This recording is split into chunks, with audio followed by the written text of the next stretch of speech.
The highly debated issue over short-term rentals is now a reality for the city of Corpus Christi. Tonight, after months of discussion, council members giving the green light to move forward with phase 2 of that plan.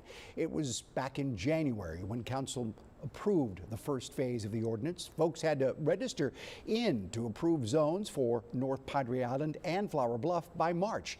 The rest of the city will be required to do so by July 11th.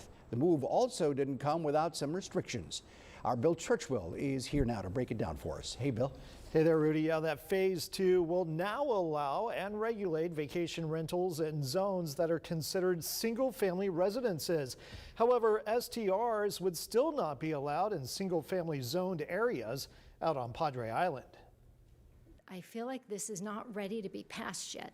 I'm here today to ask you to vote no to the short-term rental ordinance. I think this is a step in the right direction. I agree in the sense of that having something in place is better than having nothing in place. There was plenty of passionate debate from people on both sides of the issue, speaking out before city council members, some asking leaders to swiftly pass the short-term rental ordinance, others asking for them to go back to the drawing board because of questions over the rights of property owners. I live in an RS6 zoned area, but yet I'm being discriminated against differently than what's on the island.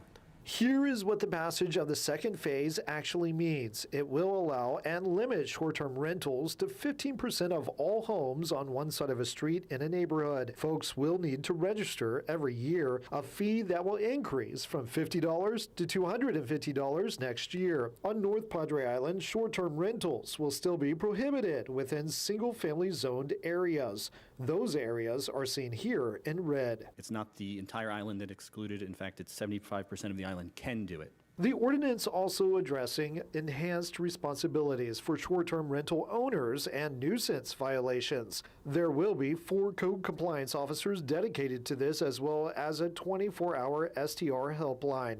Owners could face up to $500 per issue, and when they reach 3 citations in a year, they could have their permit revoked. If we don't pass something today, anybody that's doing STRs in a single-family residential is operating illegally. After much back and forth, phase 2 passed in a 7-2 vote, with council members Billy Lerma and Gil Hernandez voting against the measure. Bill Churchwell, 3 News.